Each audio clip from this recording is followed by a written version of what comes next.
Welcome to the MS&Me Radio Network, a division of the Multiple Sclerosis Global Support Network. The following program broadcast is an original creation by the broadcast entity. Discussion within the following broadcast should be used for informational purposes only and is not a substitute for professional medical advice or consultation. Before considering application of any broadcast content in the following program, please consult your healthcare provider. If you feel you are having a medical emergency, please contact your local health services for immediate assistance. MS&Me Media and the Multiple Sclerosis Global Support Network do not guarantee or warrant the accuracy of information in the broadcast to follow. The Multiple Sclerosis Global Support Network provisions broadcast services to program hosts. Information discussed in the broadcast does not necessarily reflect the views, opinions, or goals of the network and are solely those of the show broadcast host.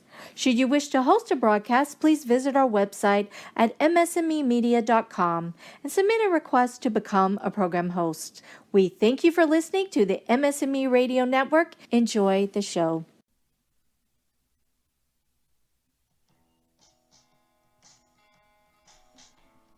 Hey, welcome back to Ugly Like Me on the MS&Me Radio Network.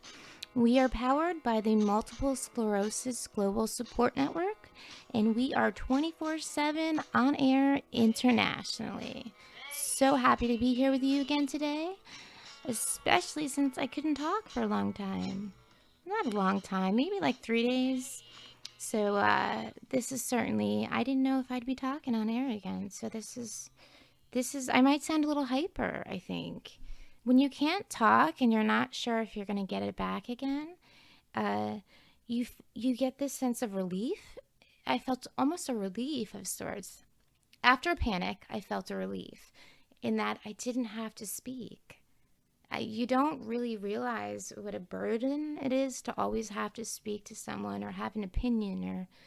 So it was kind of nice to not have that, but I also didn't know if I'd be able to talk to you again, and this has been keeping me going. So amen to having a voice. And this is gonna go, I've learned that it was hard to talk for 27 minutes straight, and I can write forever, but I couldn't talk for 27 minutes straight. I'd lose thoughts, or I don't know, I just wouldn't have enough to say sometimes. And now I find that I can't really record something that's just 27 minutes long. It's really, really hard. I want to say too much. So this show is actually going to become an hour long, and I'm excited about that. And I'm sure at first I'll be like, wait, how do I fill up an hour? But give me 3 days and I'm sure I'll be able to fill it up.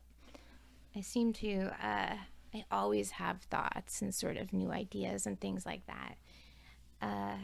So I wanted to play this song for you. Okay, this song that opened up the show is by Those Darlings, and it's called Too Slow.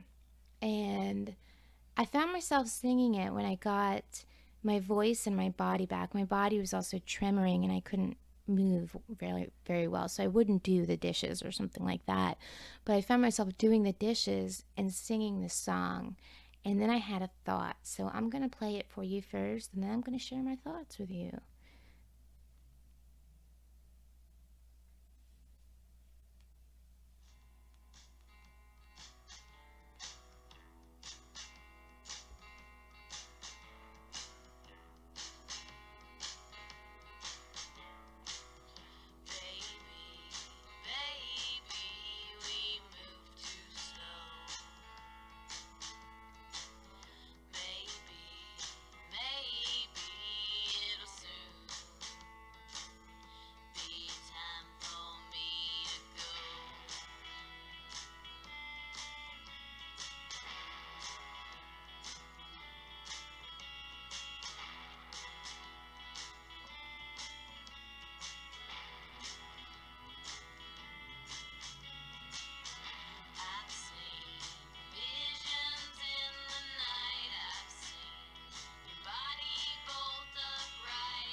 right. And it goes on a little bit longer, but I think you get the point. And I think you probably know that it's called Too Slow just by listening to the words.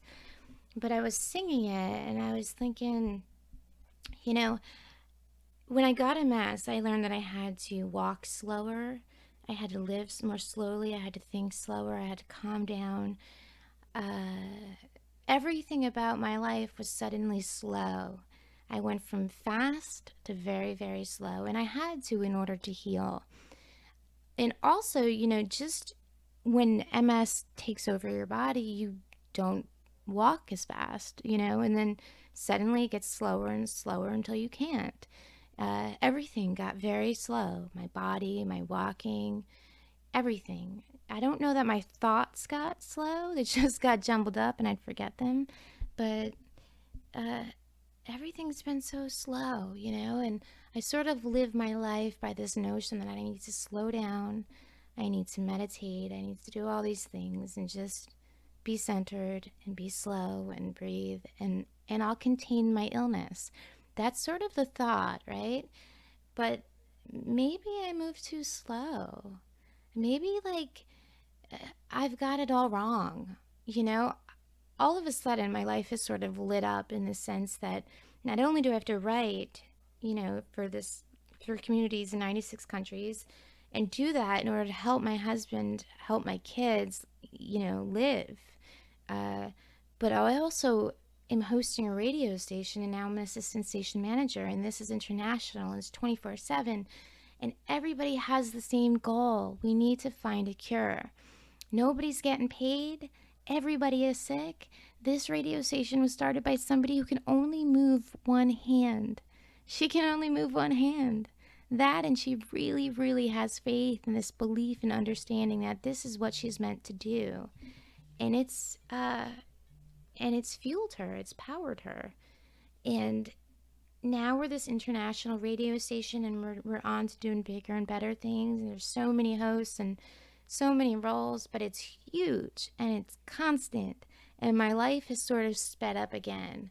And when I lost my speech and it wasn't like a total loss of speech. I could stammer. You'd have to be very, very patient to understand what I was saying.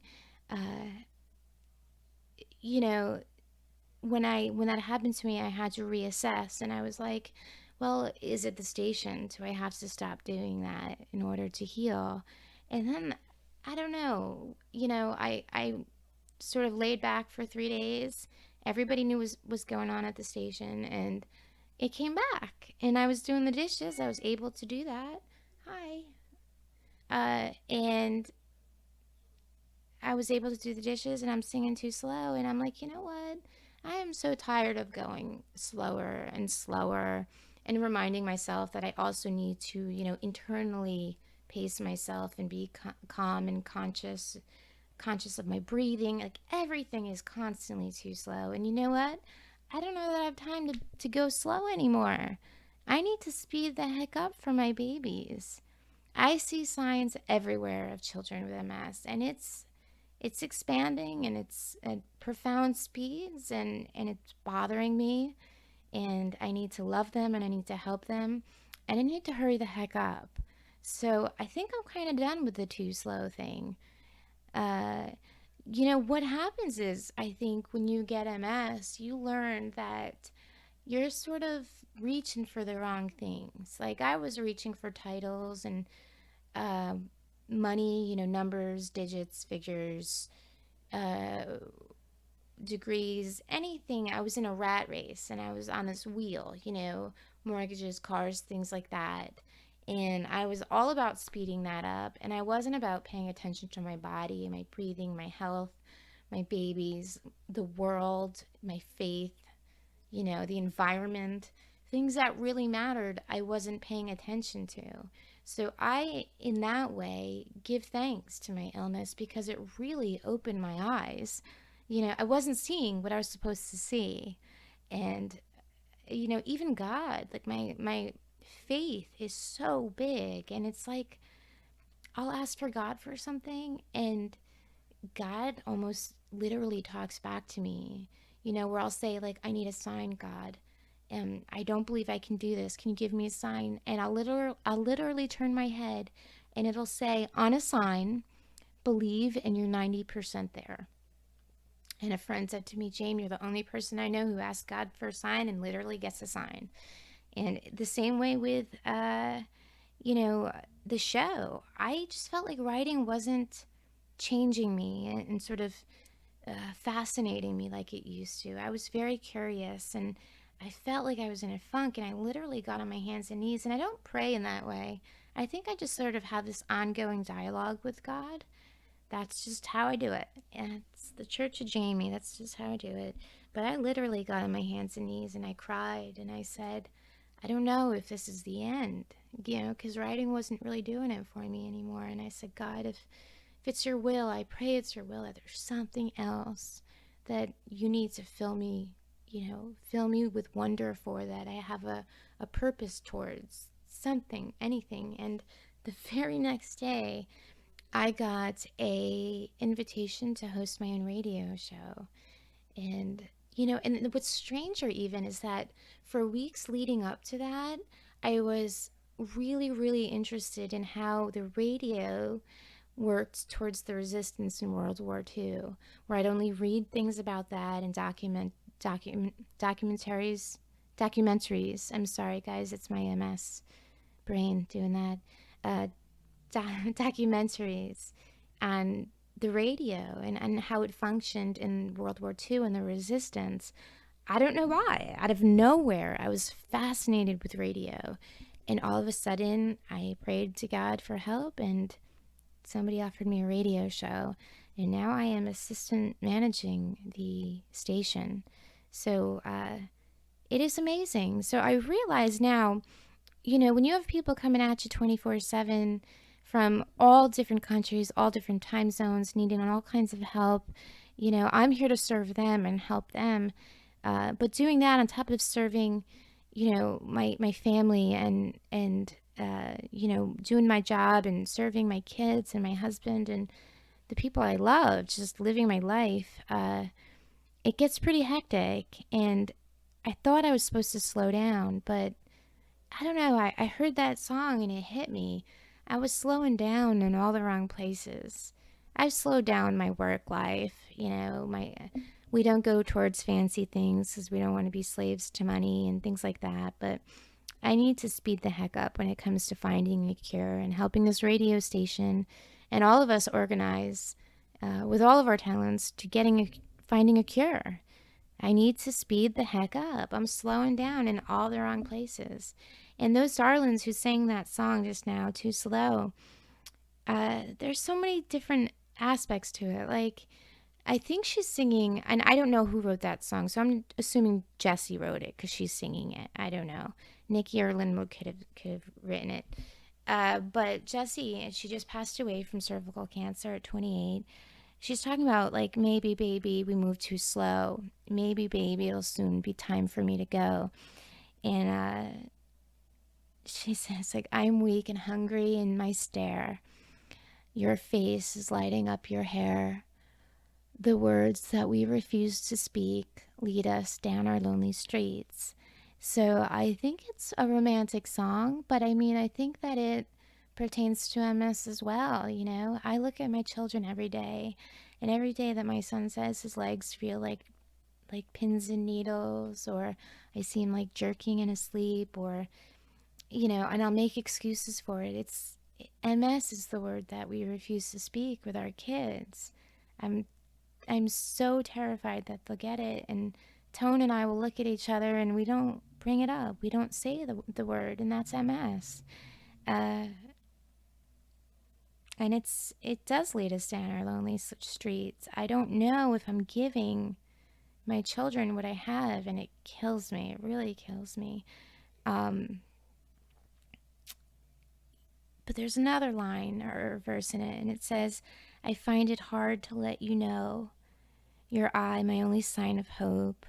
When I look into your face, this world ain't such a lonely place. And I'm like, yeah, Like, I need to speed the heck up in all the right places, and I need to stare in all the right faces and know that I'm not alone. We're not alone. I know that on a spiritual level because I have this show and I'm doing the things that I'm doing. Those are all big, huge, like unreachable miracles that I prayed to God for. And literally everyone was delivered to me. So, uh, I'm not alone, not on that level, and I'm certainly not alone on earth because I'm surrounded by my husband and my children and my friends and my family, and I'm not alone. Like I feel such love that I feel guilty that I feel so loved. I know I have MS, and people are like, "Oh, I feel bad for you because you have MS," and I'm like, "Well, I feel bad for you because you don't feel loved." I feel the love. I've got the love, and that's all I really need. So I think that we need, or I need, to really focus on what parts of us we need to sort of speed up and slow down and not confuse them. My friend Anne was here, and her mother's Japanese. Her mother was Japanese. She passed away from cancer.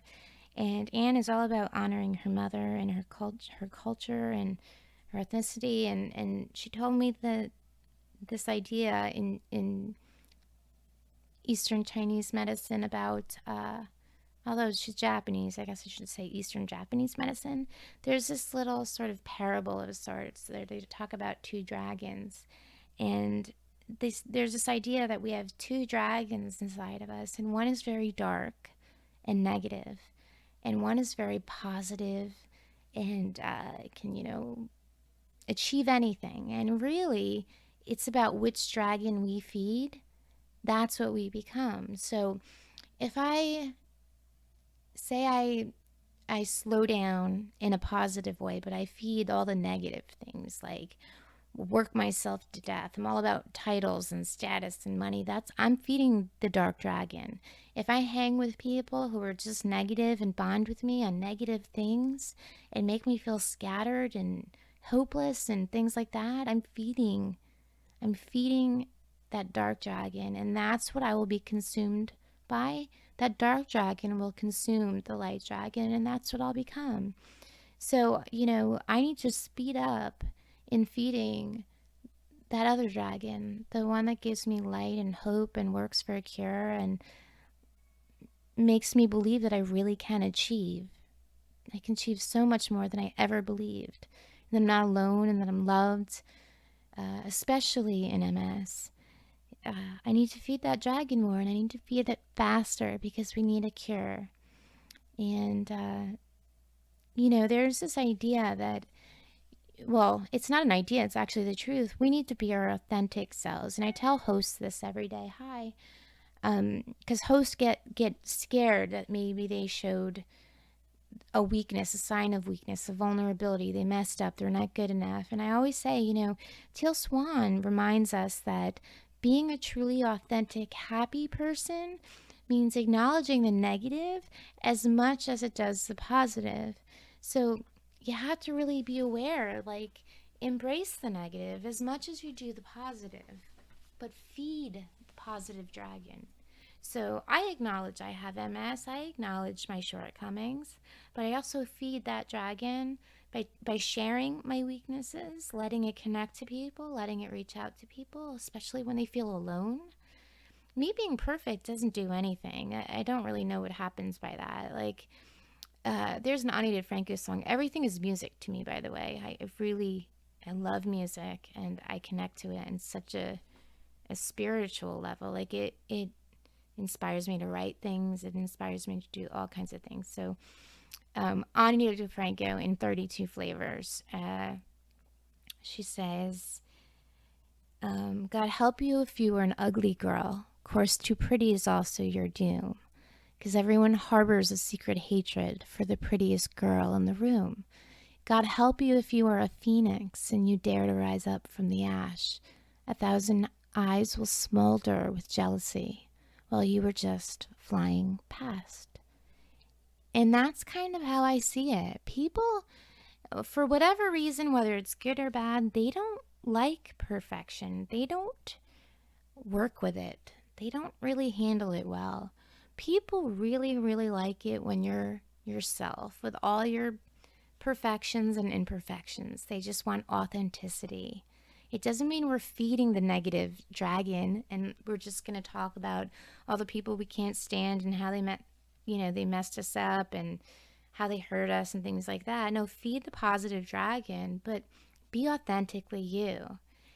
So if I stutter, when I was stuttering and I had to answer the phone and talk to people for the radio station or whatever, I was me. Or when I write about things that hurt me, I write about it. But I always, always try to find the positive bottom line so that I'm always feeding the right dragon. Feed that positive, good, healthy dragon. But be authentically you. And that does not mean that you bury your head in the sand and you pretend that life is great and there's no war, no one's getting hurt, everything's perfect. No. The truth is sometimes ugly. It's correct and it's ugly and it's hard, but we acknowledge it. And then we feed that positive dragon by trying to conquer it in any way we can. So be authentic, be beautiful, beautiful you in any way you can, but feed the right dragon. And you know what? Speed the heck up because we need a cure. I need a cure for my babies. I'm so tired of going slow. I walk slow, I do everything slow. I'm not moving slow anymore. I'm moving fast, moving forward authentically, feeding the correct dragon. The love and the light and the cure and the hope and the wonder and the life, the positive life dragon. So, with that, I just thank you guys so much for listening to Ugly Like Me again. Sending my love to the MSGSN network. So grateful for you guys. And we are going to be on for an hour soon. So, stay tuned for that. Because you know what? I fill up 27 minutes. I used to not be able to fill it up, and now I can't shut up. It's awful. So now I'm on for an hour. So stay tuned for that. I love you guys. I'm sending you love and light always. And feel free to reach out to me on Twitter at Jamie Ugly Like Me. On Facebook, just type in Ugly Like Me and Jamie Tributitis will come up. And Instagram, just keep it clean. Jamie Utitis. Love you guys. Be well.